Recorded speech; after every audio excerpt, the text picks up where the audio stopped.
Well, one certainly can't have a literary seminar about desire and not expect the gays to show up. So here we are. My name is Zach Salih. I'm one of the newbie authors here. This is my debut novel, Let's Get Back to the Party. And this gentleman needs no introduction, Mr. Edmund White. So I think what we're going to do is just have a casual conversation for a bit, and then maybe about 15 minutes before they scoot us off stage, we'll take some questions from the audience. So yeah, well, Good. Please, Ed. I just want to mention that Zach's novel is absolutely wonderful. It's fascinating, and it kind of goes to the heart of a serious gay political conflict between the gays who want to be just like everybody else, the assimilationists, and the gays who want to have a particular destiny unlike anybody else. So anyway, the two main characters represent those points of view. I just thought I would talk about desire. First of all, it seems to me that there are two kinds of gay male desire, probably lesbian and straight as far as I know. But one is exogamous, that is, you are attracted to the opposite, to somebody who's not in your tribe. And that I think there was a thinker called Tripp in the 1980s, and he claimed that the problem with gay life was that the two people were too similar, and that why straight life, he was gay, but he said straight life was better because men had to constantly deal with the mystery of woman, and women constantly had to deal with the mystery of man. And but the gays kind of know each other too well, and so.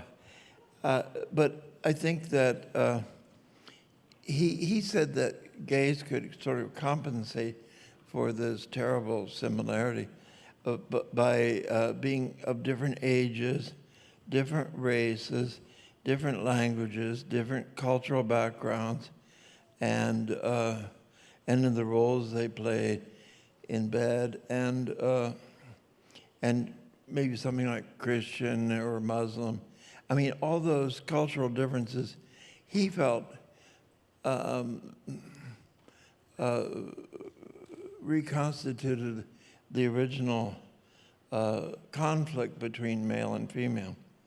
Then the other kind of gay, which I think is winning out, is the endogamous kind, where you're of the same tribe, you're the same age, you look alike, you're on the same professional level, you have the same ideas about marriage, gay marriage, and children.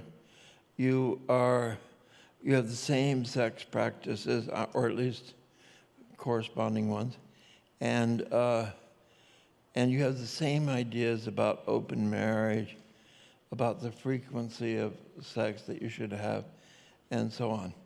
And I think that I used to say that, you'd see a gay couple and one would be 40 and the other one would be 18, and now they're both 35-year-old lawyers with mustaches. But so anyway, if that might or might not be a reality of desire in actual gay life, but then I started trying to think about desire in gay literature, and I think that one of the things is that if you create a character who is the center of desire for, let's say, the narrator, it's best if the narrator has no access to his thoughts. If the beloved is actually mysterious, and I think yesterday's talk about Proust bears witness to that idea, and that the beloved is mysterious, and is looked at from the exterior. In other words, the narrator can't get into his thoughts, but you can just observe him and have multiple interpretations of what he's feeling and thinking. And I think that is a real ingredient oftentimes in real life in desiring someone who is a complete mystery to you.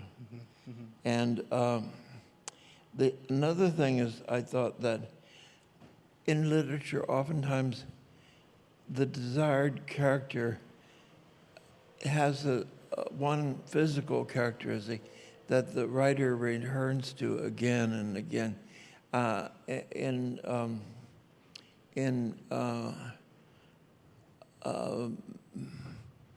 me see what I can't think of the name of the other. There's a novel called Bon Ami, and where the hero has a big blonde mustache, and that's all we ever hear about is his wonderful mustache. Mm-hmm. And in the same way, like in Tolstoy's Anna Karenina, we're always, every time he talks about Anna Karenina, he describes her slow walk and her kind of wide hips. And every time he describes Vronsky, he talks about his powerful athletic body. And that goes through the book again and again, as though you can't get enough of that. And and I think sometimes the desire will be based on kind of role switching. For instance, in War and Peace, there's a very pretty girl who dresses up for a costume ball as a soldier, and she puts a cork mustache on herself, and her boyfriend falls madly in love with her, not because he's homosexual, but because it's so appealing, this difference, this estrangement, this masquerade. And I think one of the interesting things is that in the kind of guardian angel of Key West writers is Tennessee Williams, and he oftentimes he goes either for unfulfilled desire or fulfilled desire, but that's so fulfilled that it's obsessive. I mean, for instance, in Cat on a Hot Tin Roof, it's about a horny wife and a gay husband who won't put out, and she's really the cat on the hot tin roof because she's so obsessed with him, and it's all so bad. But in another one, like the Streetcar Named Desire, Stanley is very sexually involved with Stella, his wife, but he's not really not her type. He's too common for her, and Tennessee Williams, in one of his notes to Alfred Kazin, the director, said it's very important that it be obvious that Stella is pregnant, because if she weren't pregnant, she would leave him. But since she is pregnant, he's in her 24 hours a day. And I mean, she's so conscious of her connection with him. And I thought that was very subtle. People used to say that Tennessee Williams just substituted women for his gay men. But I think that's untrue. He really had a shrewd eye into female psychology, I think. And but in some of his shows, like the one, The Rose Tattoo, the woman is obsessed with her dead husband, and then she meets a new guy who also becomes But anyway, the idea, I think, that either desire is so excessive that it's all you can think about in Tennessee Williams' plays, or it's unfulfilled, and that's all you can think about. Mm-hmm. And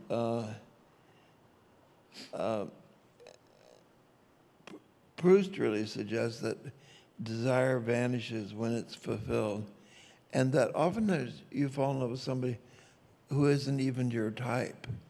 I think that whole question of type is interesting because you usually fall in love with somebody who's not your type because you're unsuspecting about this person and you say, oh, well, she's not even my type. But then you are hooked by her because your defenses are down because you don't think you'll be attracted to her. And then you're mesmerized by her. And then that becomes your type. Yeah. From a literary perspective, too, I think there's more drama Yeah. in unfulfilled desire or in desire between two very different types of people, especially people with perhaps very different perspectives on being gay, on living life. I for one don't think that. I think unhappy relationships are more interesting to read about and also to write about than happy ones. And that whole idea of you were talking about two different forms of desire, and I think it's the unfulfilled desire that is more, for lack of a better term, kind of creatively fruitful. And especially I find in a lot of the gay literature that I read, and certainly I crammed it to the brim in this novel is unfulfilled desire. And in writing this book and just kind of living my life as well as a gay man, I find myself oftentimes wondering, why, the difference between, desiring something and being a kind of, for lack of a better term, a slave to that desire. And as well as I do, as well as everyone else I do, there's no shortage of beautiful men on this planet, and there never will be. So then the question becomes, I think, for individuals, whether they're people or characters in stories, I mean, how do you write about them, and I mean, is it a matter of having a character who can kind of control their desire? And I wonder, I guess I just wonder, is it our lot as gay literary characters to have all our narratives focus on desire? I mean, I wonder, is there anything beyond that? And I don't have an answer. So if anyone else does, please raise your hand. But, I think oftentimes the repulsive can become erotic. Like I had a friend, I shared an office with a guy who had been in the Korean War, and he would hire a prostitute in Seoul all the time. And she was always eating kimchi, so she had terribly foul breath. And he loved that. And when he would smell that, it would give him an instant erection. And there's a French writer who wrote a book called Crazy for Vincent, Fou de Vincent, and in which Vincent is absolutely idolized, but he has terrible rotten feet that smell. And I think things like that will become, if you associate them long enough with sex, they become erotic in themselves. But it's completely unexpected. I mean, we oftentimes act as though only ideal-looking movie star type people can be the ones to attract us. But I'm suggesting something very different can attract us. Yeah, no, I agree with you. I mean, that's kind of the thing about desire too, right? Is desire it seems to me is so rarely rooted in the kind of real messy humanness, right? Like when we desire something, whether it's a person, whether it's a place or a particular lifestyle. I mean, I think this is made even all the more obvious now in the age of social media. We're not really desiring everything that's there, or at least our initial introduction, that initial spark, is rooted in an image and rooted in a kind of falsity. And that's something I talk about in this book. And what do we end up desiring, when we see a beautiful man, or when we see a beautiful town like Key West and think we want to live here. There's a difference between that image and then kind of the messiness of just what it is to be a human being. And I I believe that if we really knew every single thing there was about the people and places that we desire, we'd probably end up desiring things a lot less. There kind of needs to be that disconnect between image and reality. I mean, that gap, it seems to me, is where desire is kind of the most powerful. In one of my recent novels, I can't remember which because I write so many, but in one of them, the guy has a test for himself saying, this boy is beautiful and I'm in love with him. But if he was an old lady, would I be in love with her? But the same character, the same personality, the same spirit. And, I think that's a good test. Yeah. To say. But listen, you might want to read something to us, would you? Well, Ed, since you asked, I will. I just happen to have a section right here. Being a debut novelist is quite the hustle. So I'm going to read just a page from the novel, and hopefully it'll tie in with what we're talking about and maybe spark some future conversations. There is not much you need to know. The novel is centered around two estranged childhood friends who connected a wedding in 2016, right on the heels of marriage equality. And the one character whose perspective I'm going to read from, his name is Sebastian. He's an art history teacher. He's in his mid-30s. And he's presented as being very old. Yes, well, he is an old soul. No, but he worries about being old. He does. So there are some sections throughout the book where he is flipping through art catalogs, and these images of classic art are kind of inspiring these childhood memories he has of his friendship with Oscar, who is the second main character in the novel. This is the shaft scene, unknown 17,000 BCE, and this is in Sebastian's voice. I'm 10 years old in my father's basement with Oscar. I'm sitting in an old wingback chair, flipping through an enormous book on the history of Western art, trying to stay busy while waiting for my turn on my Game Boy. I toss the thick pages, working my way to the end of the book and back to the beginning. I think the more I concentrate, the more I absorb in my mind what's directly in front of me, the faster time will pass until our agreed-upon 10-minute rotation. I come across reproductions of primitive paintings on the rock walls of some old French cave. I stare at the galloping herds, trace the curve of a cow's brown back with a finger. I turn the page and see a crude illustration of a bull knocking over what looks like a man. It reminds me of drawings on the blacktop at Cardinal Elementary, the flowers and suns and salamanders in colored chalk, the cuss words and boobs and boners in black magic marker. There's a slash above the man's stick figure legs that looks like a dick.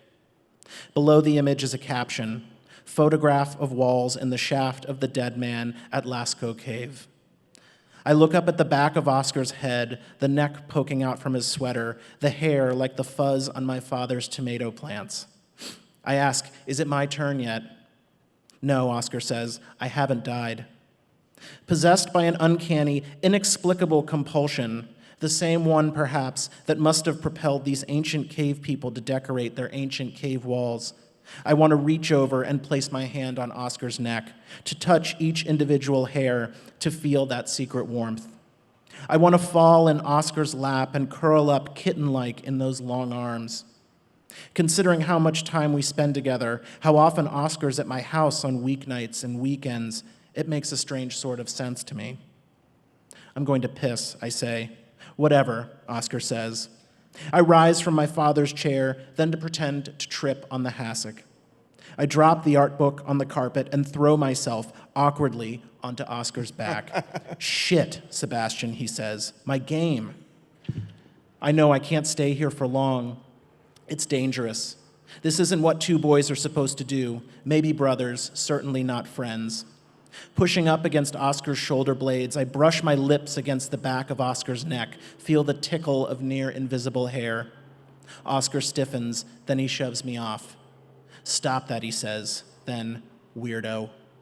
He reaches for the Game Boy and resumes playing. We spend the rest of the afternoon in silence. Oscar's 10 minutes on my Game Boy are up, but I let him keep playing, hoping my generosity will make him forget what just happened. I sit in the chair with the art book and think how stupid and strange I am. Will he tell his parents or someone in class? Sebastian tried to kiss me. Blech. Then I think of how often Oscar tells me he doesn't like his parents, doesn't like the other kids at school, and I feel a little relief. Think what you like, Sebastian, but keep it to yourself. Don't ever do that again. Looking at Oscar hunched over the Game Boy, I daydream of empty caves and echoing wind, of holding someone close by primal firelight. Then my father calls us up for dinner. Oh, that's great. Thanks. Thank you. So again, so much of the desire between these two characters, certainly an unfulfilled desire that's very complicated by their kind of perspectives on their relationship. You know, what the kind of quote unquote right way to be a gay man is really kind of what I think drives the engine of the book. How did you get the idea of having your two main characters represent this polarity in gay opinions about marriage? And I'd honestly chalk it up to being biracial, but I think I'm really interested in, at the risk of creating a dichotomy, I think I'm very interested in polar opposites and how they interact, and going back to what you were saying earlier about unfulfilled desire, and not just unfulfilled desire, but I think very frustrated desire. And a lot of that, obviously this is a novel, but a lot of these kind of core feelings are really stemmed from my own experiences. I mean, it seems like coming out is a very kind of dominant narrative in gay literature, and I think what I was interested in exploring with this book is a novel that, let's assume that the two main characters have already kind of come to terms with their sexuality, right? They know they like boys, they know they're gay. But kind of what happens after that? Like, how does one find themselves fitting into a community of other people, a community with a past, a community with a future, a community that quite frankly has seen a lot of trauma, but also a surprising amount of resiliency and beauty. And the two characters, even though they're childhood friends and they're a little bit attracted to each other, they actually rather despise each other too, because the assimilationist who wants to get married and does get married, the other one who believes in gay independence and the special destiny of gay people, sees him as a traitor and calls him a traitor. And I mean, this probably sounds very arcane to you all, but I was active in the early days of gay liberation right after Stonewall, and we used to sit around and debate this kind of stuff for hours about whether we were better than regular people or the same, and whether we should get married and have children.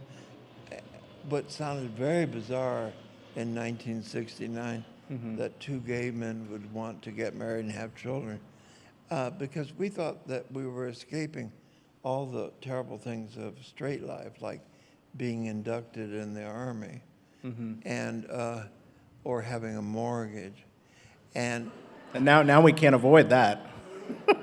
but now gays are just like straights, and more or less. I mean, they have dads and they go to PTA meetings and so on. Yeah. Well, and I also think that equality too, I imagine, kind of plays a role in what different generations kind of desire, right? I mean, now that marriage is legally accessible, and more than that, I think now that kind of gay men have become a demographic to be marketed to. I think you find that, or I imagine you find a lot more of desire is kind of shaped by these kind of, not to use throw that word around, but very kind of capitalistic, Or societal pressure. Yeah, really. yeah. Yes, I think that's true. I think also that what a lot of people forget, including young gay people, is that gay men didn't have very much sex in the 60s because there were, in New York, for instance, all the gay bars were closed. by the mayor who wanted to clean up the city to attract tourists to the World's Fair in New York, little realizing that more tourists would be attracted by the gay bars than the opposite. But in any event, he was always suppressing us, and if a bar would open, there'd be raids on it constantly. So in a way, gay liberation came to seem almost the same as sexual liberation. And so everybody wanted to be as promiscuous as possible. Then AIDS came along, and everything changed. And also, the thing is that the original gay leaders were mostly socialists and pretty extreme left people who had already been active in other liberation movements. But then when AIDS came along, since it was an equal employer, I mean, it would affect the guy who ran the dry cleaner down the street as much as it would affect a Broadway dancer, that suddenly all these middle-class people who'd avoided gay life altogether and the gay label until, let's say, 1981, suddenly they all came out of the closet and became important leaders in the anti-AIDS movement. And they were very good because they were good fundraisers. They were very practical. They usually were good looking, and the leftist gays were kind of a mess and didn't know how to raise money. I mean, like, I was on the committee originally to raise money for the gay men's health crisis, and the only thing we could think to do was to have a disco party. Whereas a year later, I moved to France, and Michel Foucault died of AIDS, and he was a good friend of mine, and his lover organized the first French AIDS organization, and he immediately contacted the Minister of Health. I mean, so that's what rational people would do. But you know, we were so oppressed that we couldn't imagine Reagan's government even recognizing that AIDS existed. Mm-hmm. And whereas Mitterrand's government was much more accepting of. In fact, the first measure that Mitterrand's government did was to decriminalize homosexuality. And anyway, France, I love France. I lived there many years, and it is more enlightened than America. Mm-hmm. But anyway, I didn't say that. Well, I think you bring up a really interesting point about specifically gay desire. I mean, desire is frustrating enough. If I can, make something of a generalization, desire is frustrating enough for heterosexuals, but I think for us, for gay men, desire is frustrating, period. But then that desire is compounded by the fact, that it's politically and it's kind of socially and morally always been fraught. And of course, it's gotten a lot better, but I mean, it still is. There's still gay desire. I think is definitely still seen in a different lens than, like, there was an Oscar Wilde trial, but there wasn't a Don Juan trial. Yeah, that's a good point. That's perfect. So, so I think navigating that desire, I think has been just kind of extra troublesome maybe for us. There's kind of more of a gravity, more of a weight there. But I don't know. Maybe that's why gay men kind of respect and understand desire more, because we do. I mean, in order to declare that you're gay, you have to go over lots of hurdles. Mm-hmm. You have to deal with your family. You have to deal with your religion. You have to deal with your friends. You have to deal with your boss. And all this coming out business it's a chore. It's such a chore that only if you're very motivated will you even bother. Yeah. To be gay. I mean, to be gay is already an effort. And that is what every generation of gay men will have in common. Yeah. It will always be an effort. I'm getting a sign that we have some time for questions, if anyone please. wants to ask us, or else. I usually plan a question because nobody ever has one. If any of you has one, no. Oh, I see someone's hand back good. there.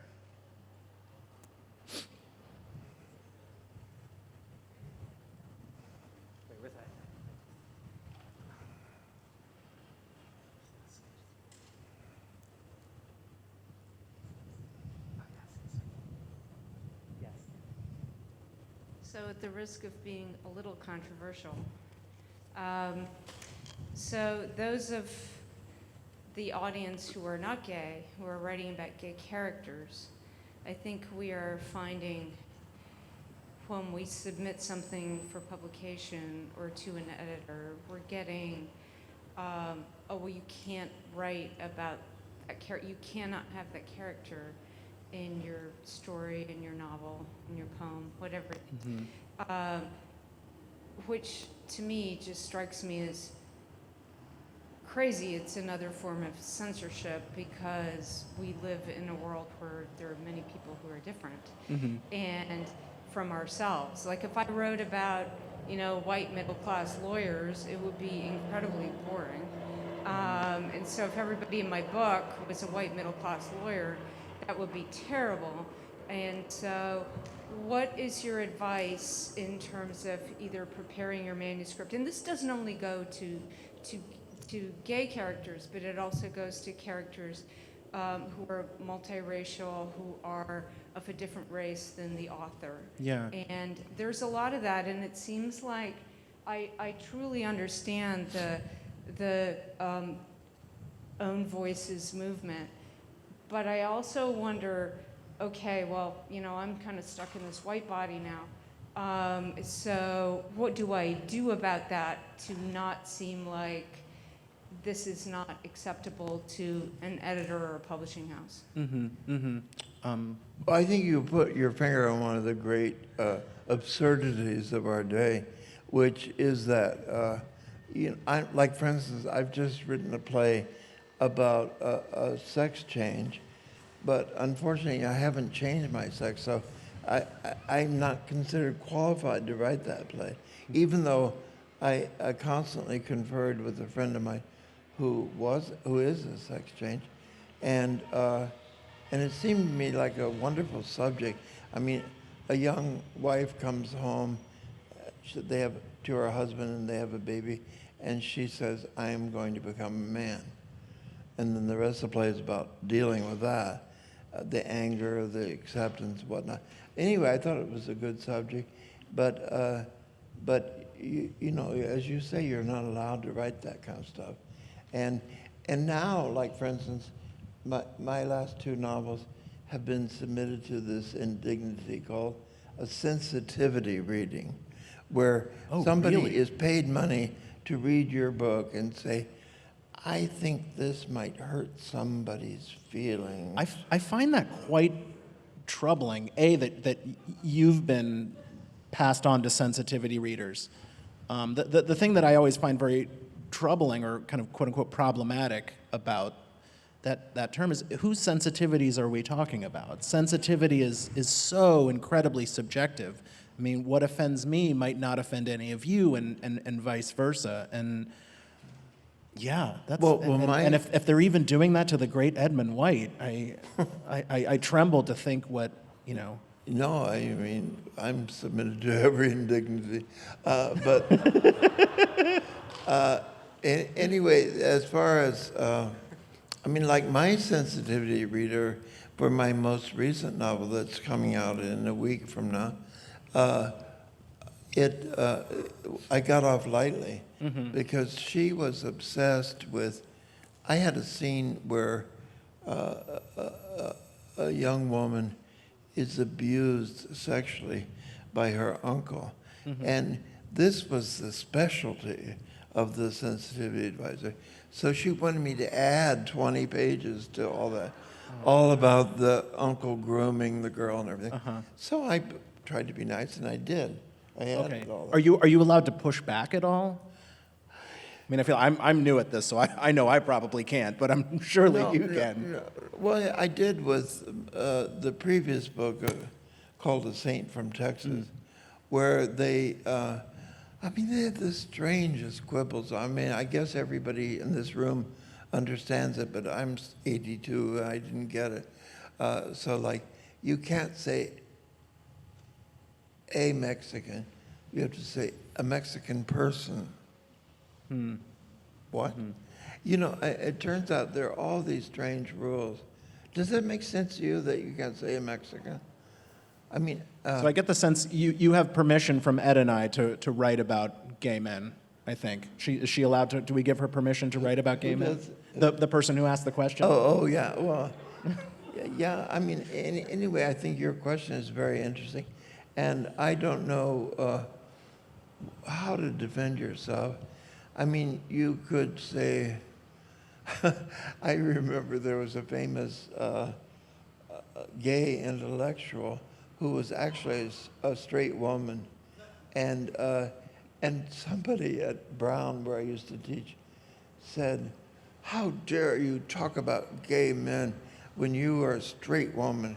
And she says, "My husband fucks me in the ass once a week, so I guess I'm gay." But, you know.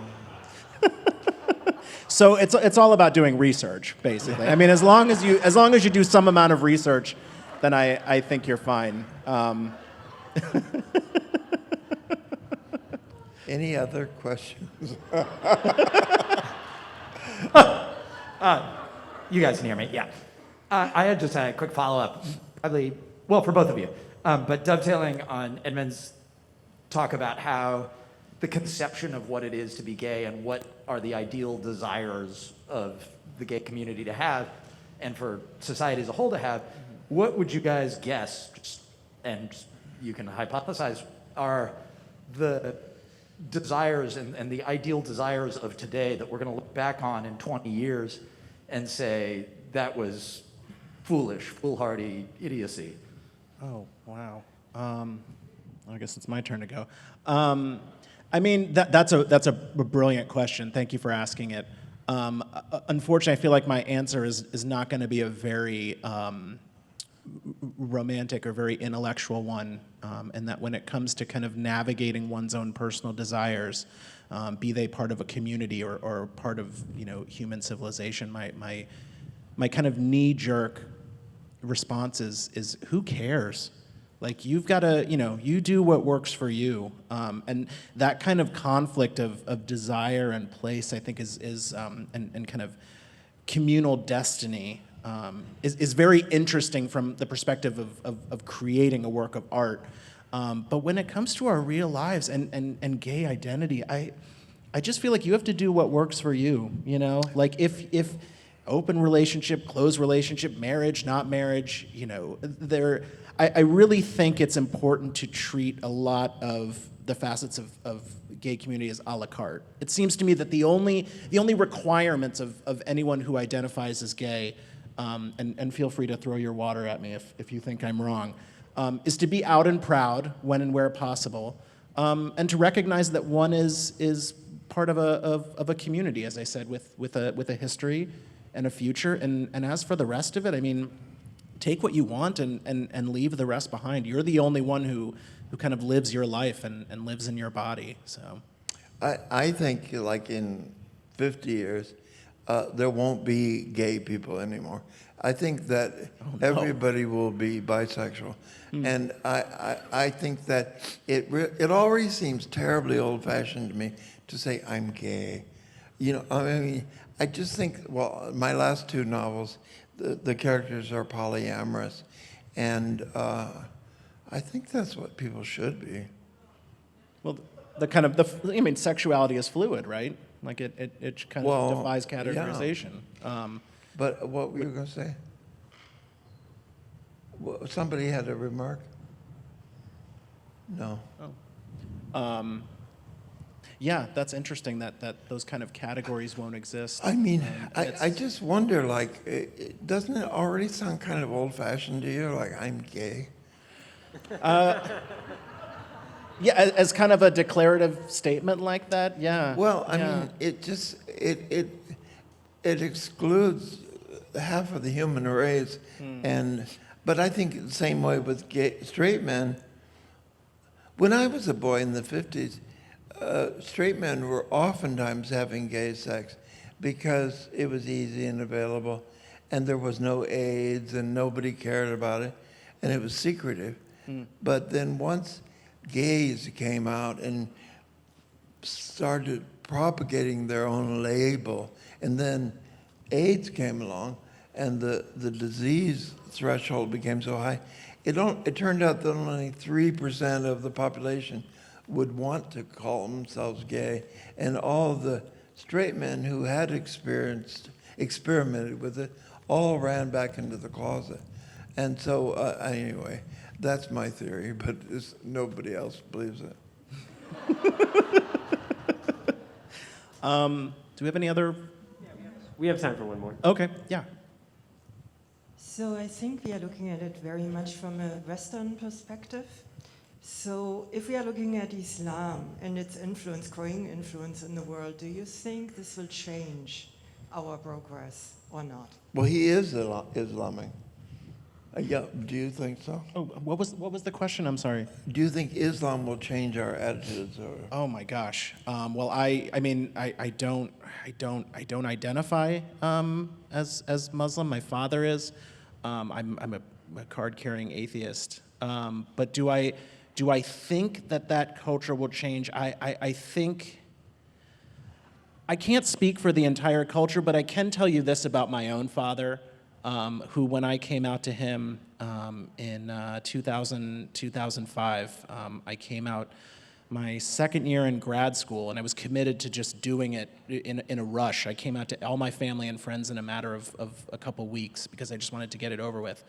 And when I came out to my father, he said to me, he said, I know you think I don't agree with this, and from a religious perspective, I don't, but you are my son, and I love you.